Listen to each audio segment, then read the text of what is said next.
Assalamualaikum warahmatullahi wabarakatuh. Selamat sore semuanya.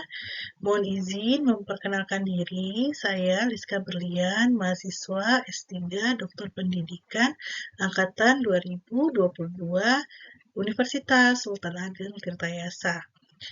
Perkenankan saya untuk bisa mempresentasikan materi yang terdapat di bab 2 dari buku William J. Rothwell mengenai the role of analyst. Saya akan memulai dengan slide pertama, ya. Jadi dari buku William J. Rothwell yang di bab 1 ya menjelaskan mengenai tahapan dari HPI atau Human Performance Improvement, maka di bab 2 ini dari buku William J. Rothwell itu membicarakan mengenai peran dari seorang analis gitu ya, dan apa saja sih tools yang biasa digunakan oleh seorang analis, serta model apa yang bisa digunakan oleh seorang praktisi dari Human Performance Improvement saat mereka menganalisis masalah kinerja, ya bisa itu suatu individu ya manusia di sini ataupun dalam suatu organisasi, serta mengidentifikasi atau analisis dari peluang untuk perbaikan ke depannya itu seperti apa. Nah, kemudian dari bab ini juga merinci seperti apa strategi praktis yang bisa dilakukan untuk seorang analis ya berperan dalam membuka dan menganalisis suatu kasus sehingga bisa menghasilkan upaya perbaikan dari suatu kesenjangan kinerja yang terjadi. Kemudian, saya akan mulai secara detail menjelaskan mulai dari prinsipnya dalam suatu case study gitu ya, mulai dari suatu pengaturan, kemudian suatu permasalahan ya yang bisa juga menjadi suatu opportunity atau kesempatan, dan kemudian solusi yang ditawarkan untuk bisa mengatasi kesenjangan kinerja yang terjadi serta hasilnya itu seperti apa begitu. Nah, kemudian saya akan memulai dengan define dari suatu analisis gitu ya. Jadi analisis bekerja atau berperan ya dalam suatu upaya untuk memperbaiki suatu kinerja, baik itu individu ataupun di dalam suatu organisasi. Nah, kemudian berbagai upaya dan metode yang dilakukan tersebut tidak hanya bisa mengidentifikasi saja ya dari suatu penyebab yang terjadi gitu, tapi bisa mengusulkan suatu upaya untuk melakukan perbaikan dari permasalahan yang terjadi seperti itu. Nah, jadi dikatakan juga di dalam buku William J. Rothwell bahwa analisis itu merupakan aspek yang juga sangat penting gitu dalam keseluruhan proses dari human performance improvement. Nah, tujuan dari analisis itu sendiri adalah sebagai upaya untuk bisa meningkatkan kinerja saat ini gitu ya, dengan kinerja yang diharapkan itu seperti apa. Nah, sama halnya misalnya mohon izin saya mencontohkan ketika misalnya seorang pasien gitu ya datang ke suatu klinik misalnya atau rumah sakit, kemudian dia ditangani oleh seorang dokter gitu ya. Nah, itu kan dokter akan me menganalisis gitu ya, kira-kira si pasien ini itu sakit apa dengan mendengarkan gitu ya masukan ataupun apa yang disampaikan oleh pasien terkait keluhan yang dia rasakan seperti itu. Baik, untuk berikutnya, nah apa sih pentingnya analisis di sini gitu ya? Analisis di sini itu ada beberapa pendapat gitu ya di sini di buku William J. Rothwell itu ada 4, yaitu bagaimana eh, suatu analisis gitu ya mendefinisikan serta melihat kerangka serta arah dari suatu langkah-langkah upaya untuk bisa memperbaiki suatu kinerja baik itu dari suatu individu apapun organisasi. Nah, kemudian juga ada menurut Elliot tahun 1996 bahwa dasar dari model human performance technology itu adalah ya analisis gitu ya dari kinerja manusia itu sendiri seperti apa. Nah, dikatakan menurut Rosset di tahun 1999 gitu ya bahwa kalau tidak dilakukan analisis, maka tidak terjadi yang namanya Human Performance Technology atau Human Performance Improvement atau HPI gitu. Nah, analisis itu nanti akan menghasilkan dasar gitu ya dari dilakukannya Human Performance Technology gitu ya. Jadi suatu perspektif yang mengharapkan ya studi dilakukan dulu gitu ya sebelum kita mengusulkan atau mengupayakan suatu upaya perbaikan dari suatu permasalahan yang kita temui. Jadi dilihat apakah penyebab dari suatu misalnya menurunnya ya suatu kinerja dalam suatu organisasi misalnya seperti itu. Misalnya yang pernah saya contohkan di di video sebelumnya gitu ya bahwa misalnya kita ingin menganalisis nih kenapa sih bisa terjadi gitu ya misalnya penurunan pengunjung yang datang gitu ya atau dalam suatu perpustakaan gitu ya kita ingin melihat itu. Jadi kita mengumpulkan informasi ya kemudian inilah yang dilakukan oleh seorang analis gitu. Nah, kemudian dikatakan juga bahwa menjadi sangat penting sekali ya peranan dari suatu analis seperti itu. Kemudian berikutnya nah, di sini ada beberapa definisi dari analisis, ada 7 ya, dapat dilihat di slide gitu ya, menurut Harles, menurut Gilbert, Robinson, Rothwell, Ruona, dan Leifert Najima ya, tahun 1997, Rosset, dan Kaufman. Jadi kalau kita lihat di sini, kata kuncinya tuh sebenarnya adalah analisis itu adalah suatu gambaran gitu ya. Jadi hasil pengumpulan informasi yang dilakukan oleh seorang analis dengan melihat kinerja saat ini gitu ya, current performance dengan desired performance ke depan itu seperti apa gitu ya. Oke, selanjutnya ada 2 langkah ya yang dijelaskan di dalam buku William J. Rothwell ya mengenai proses ya yang dihubungkan dengan seorang analis ya. Jadi analis di sini adalah orang yang melakukan analisis terhadap suatu kasus misalnya seperti itu misalnya dalam upaya untuk bisa mengetahui apa sih penyebabnya, kemudian apa namanya akar masalah dari terjadinya penurunan suatu kinerja ya baik itu individu maupun organisasi. Nah, oleh karena itu ada 2 langkah ya untuk yang jika kita hubungkan dengan peranan dari seorang analis yaitu analis akan melakukan analisis performance atau analisis kinerja dan analisis penyebab ya dari suatu eh, penurunan kinerja ya misalnya tadi saya contohkan misalnya terjadi penurunan kinerja pelayanan di suatu perpustakaan ya misalnya dalam suatu kampus gitu nah itu seorang analis akan melihat jadi data gitu ya berupa input atau masukan gitu ya dari suatu informasi mengenai kinerja saat ini gitu ya dengan kinerja yang harusnya didapatkan itu seperti apa gitu ya kemudian seorang analis juga di langkah berikutnya itu akan melihat analisis penyebab dari suatu penurunan. Oke, baik. Mohon maaf, saya melanjutkan dari PPT yang ada gitu ya, bahwa tadi terkait dengan analisis suatu kinerja gitu ya, menggambarkan proses untuk mengidentifikasi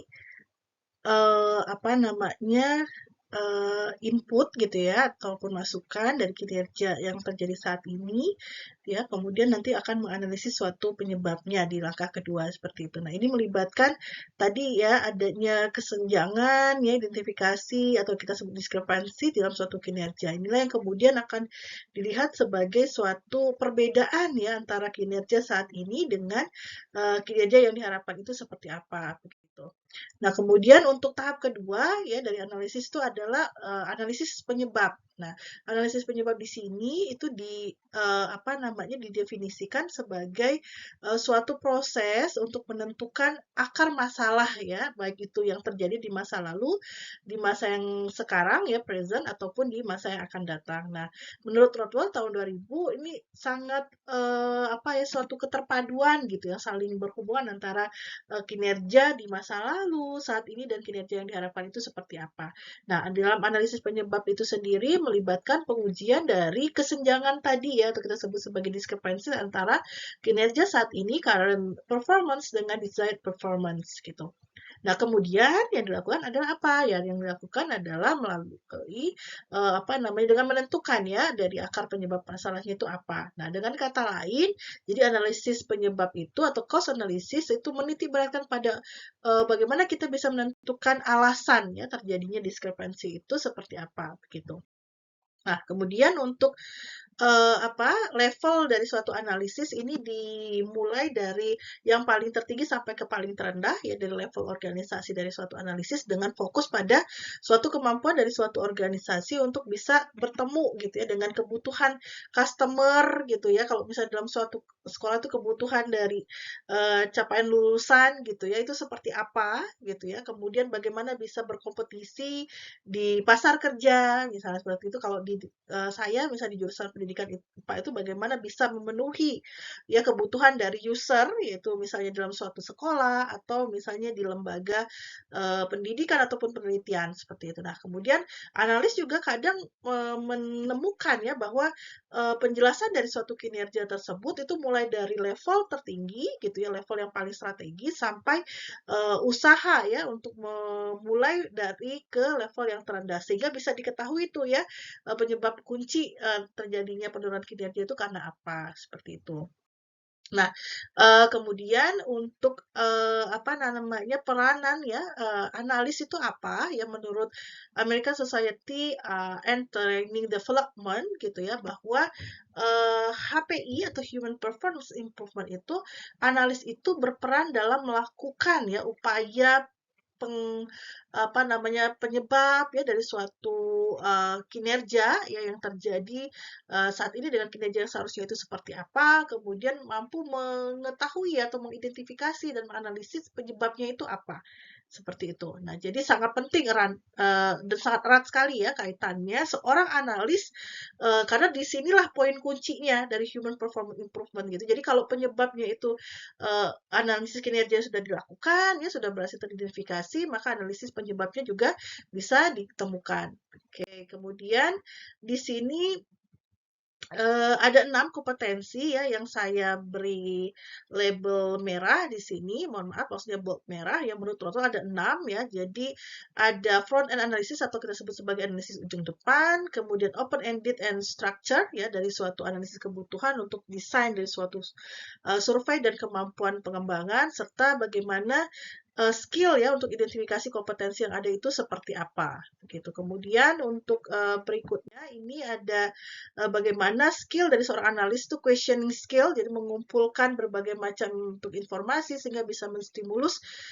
masukan ya pada suatu individu maupun grup melalui entah itu tekniknya wawancara gitu ya atau teknik penandaan lainnya. Nah, kemudian dari sana kemampuan yang berikutnya adalah bagaimana mensintesis ya skill dari analyticalnya memecah dan mengetahui komponen-komponen secara garis besar, kemudian menyusun kembali gitu ya, sehingga bisa menemukan serta meningkatkan performa suatu individu gitu. Nah, kemudian apa namanya bagaimana ya skill dari suatu analis untuk mengetahui ya, menguji ini seperti apa sih lingkungan kerjanya gitu ya dari suatu tempat yang sedang apa analisis ya suatu kinerjanya seperti itu.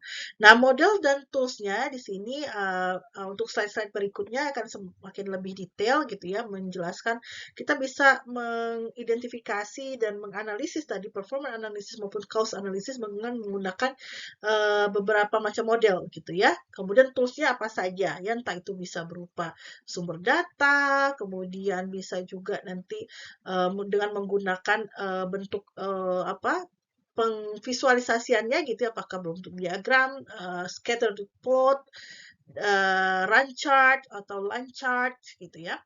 Nah, jadi models dan tools ini yang kemudian akan apa namanya digunakan ya oleh seorang analis gitu. Nah, kemudian sama seperti kalau misalnya seorang pengrajin kayu gitu ya atau tukang pandai besi gitu. Nah, mereka akan menggunakanlah models gitu ya ataupun peralatan yang digunakan untuk bisa menghasilkan kerja secara efektif dan efisien itu seperti apa begitu. Kemudian berikutnya nah, sumber data ini juga sangat penting ya. Nanti di slide berikutnya itu ada pembagian sumber data secara kuantitatif maupun kualitatif gitu ya. Kalau secara kuantitatif ini kita sebut sebagai numerik. Contohnya apa? Misalnya produktivitas, biaya, kemudian seperti apa penjadwalannya, keuntungan, dan sebagainya gitu ya. Nah, kalau misalnya yang non-numerik kita sebut sebagai data kualitatif gitu ya, nanti akan juga di slide berikutnya ya akan bisa lebih terlihat. Mari kita saksikan ya bersama-sama. Di sini untuk sumber data, ini ada human source dan non-human source. Jadi kalau untuk yang datanya dari manusia, artinya para pegawai, employees gitu ya, supervisor yang mensupervisi, kemudian bagian eksekutif ya, kemudian clients, customers gitu, vendor.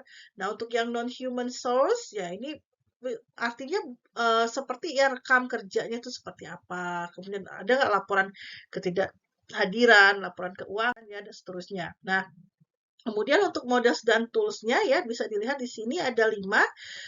Rambler and Bridge Model, Gilbert Street State of Analysis, Gilbert Performance Matrix, Gilbert Behavior Engineering Model atau Gilbert's BEM, biasa disingkat seperti itu, dan Major and Pipes Model. Jadi kalau bisa dilihat di sini ya, ini ada 3 nih yang ada nama Gilbert, dan karena memang betul ya Gilbert ini termasuk salah seorang yang punya peranan besar di dalam apa namanya human performance improvement ya, teori-teorinya bahkan banyak digunakan ya, sehingga muncullah ini ada 3 stage of analysis, performance matrix, dan behavior engineering model atau Gilbert BEM seperti itu.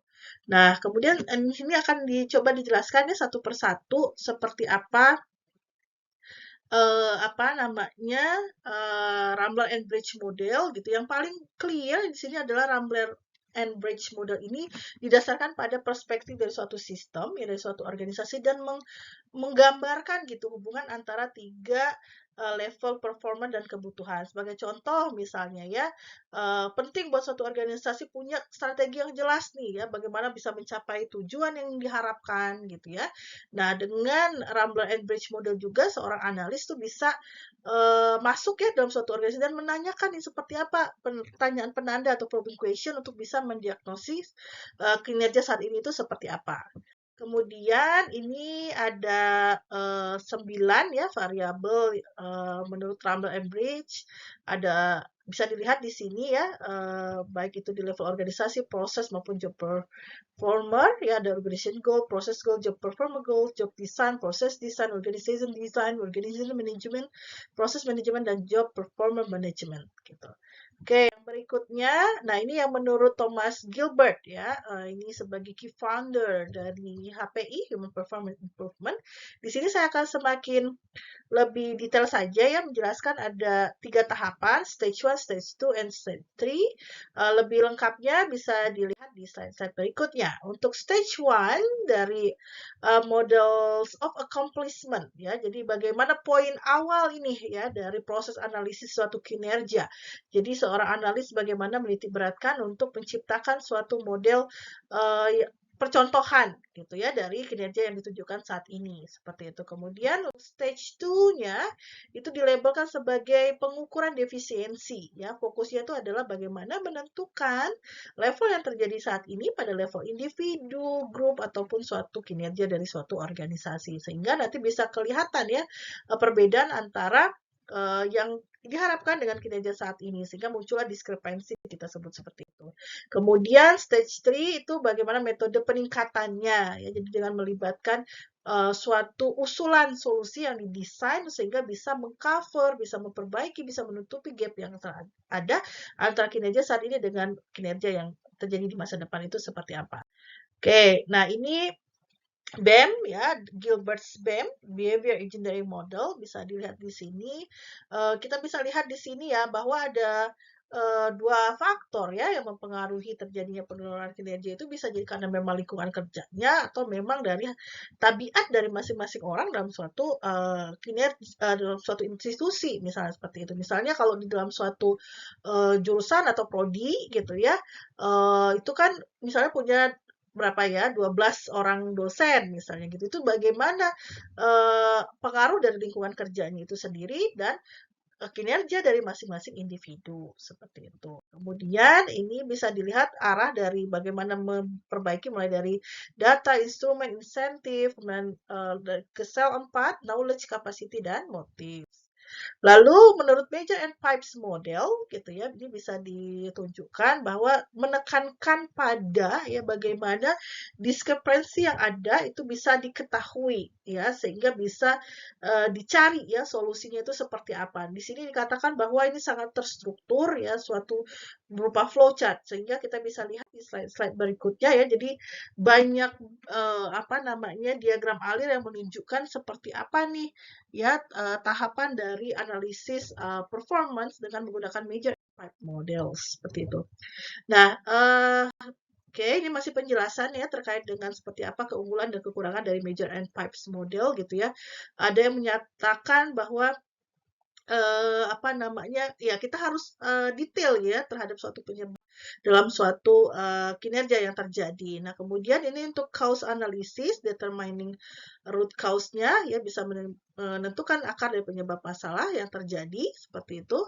Kemudian, nah kalau diibaratkan dengan suatu lapisan bawang bombay gitu ya, bahwa penyebabnya itu tuh ada di tengah gitu ya. Terus itu kesannya gelap gitu ya.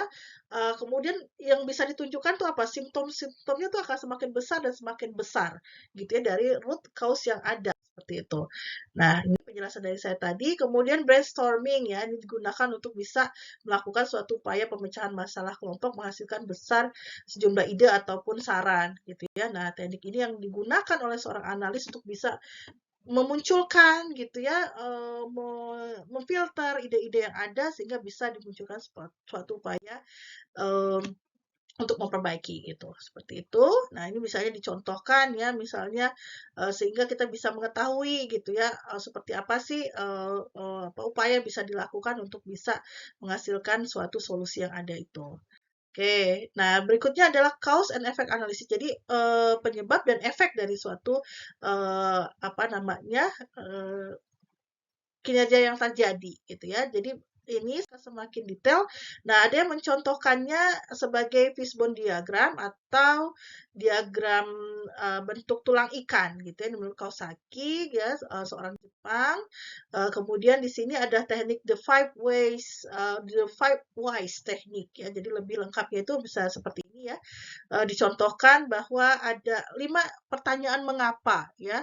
Ya, misalnya kalau ditanyakan oleh dokter, misalnya, "Kenapa, why do you have a day change? Kenapa kok bisa, sakit?" Gitu ya. Terus ya mungkin ada pengaruh juga karena, apa ya, perilaku ya yang mungkin tidur, apa, kurang tidur ya, tidur selalu malam ya, jadi kurang istirahat sehingga bisa menyebabkan, sakit, seperti itu. Nah, ini ada berbagai macam tools yang bisa digunakan ya, bisa berupa flowchart, akan semakin detail di sini untuk sistem pemodelannya sendiri, bahwa dalam suatu dunia itu kan kita sebut ada sistem dan subsistem. Nah, jadi kalau sistem itu adalah yang berlangsung saat itu gitu ya. Jadi lingkungan itu ada di luar seperti itu. Nah, jadi kalau kita gambarkan ya ini adalah input atau masukan ya, kemudian dilakukanlah treatment gitu ya, dalam suatu kelas misalnya itu proses pembelajarannya pakai model pembelajaran problem based learning misalnya atau project based learning gitu ya, kemudian akan menghasilkan, oh apa sih gitu ya, oh ternyata dengan menggunakan problem based learning dengan berbagai macam sintaks yang ada mulai dari orientasi masalah gitu ya, sampai nanti mereka bisa memecahkan masalah itu sehingga muncullah kemampuan terjadinya peningkatan kemampuan berpikir kritis, misalnya seperti itu.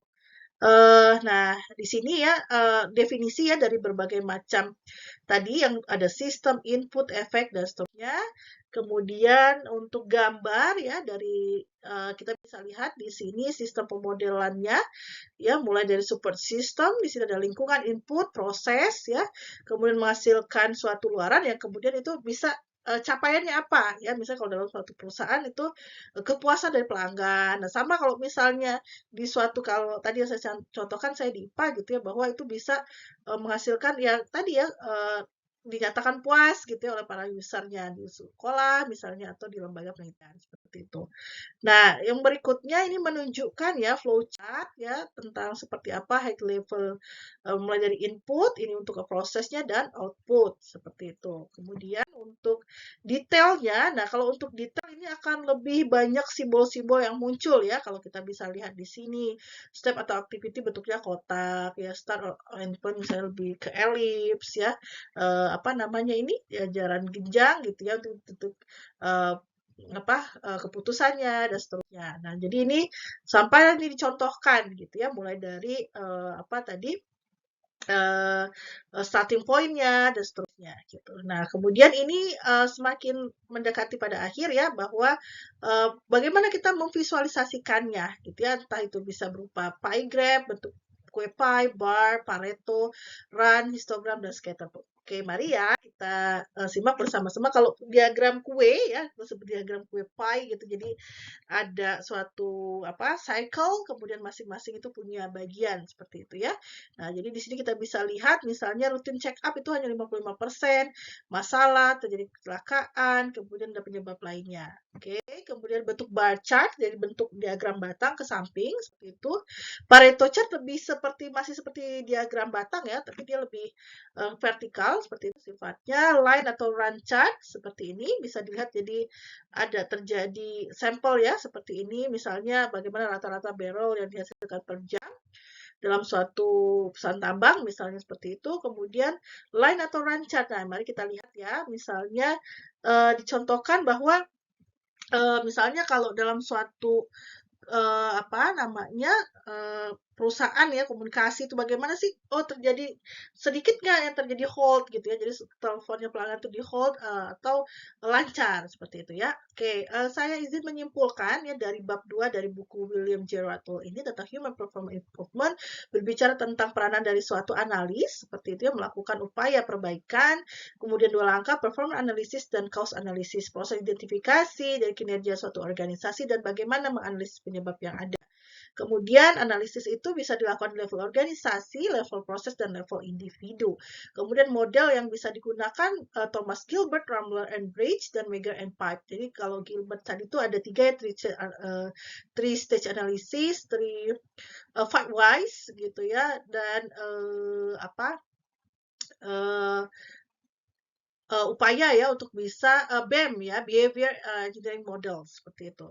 Oke, adapun ini referensi-referensi yang saya coba tampilkan ya dari buku William J. Rothwell terutama di bab. Oke, itu saja dari saya. Terima kasih banyak. Mohon maaf untuk semua kekurangan. Saya akhiri. Terima kasih. Semoga bermanfaat. Assalamualaikum warahmatullahi wabarakatuh.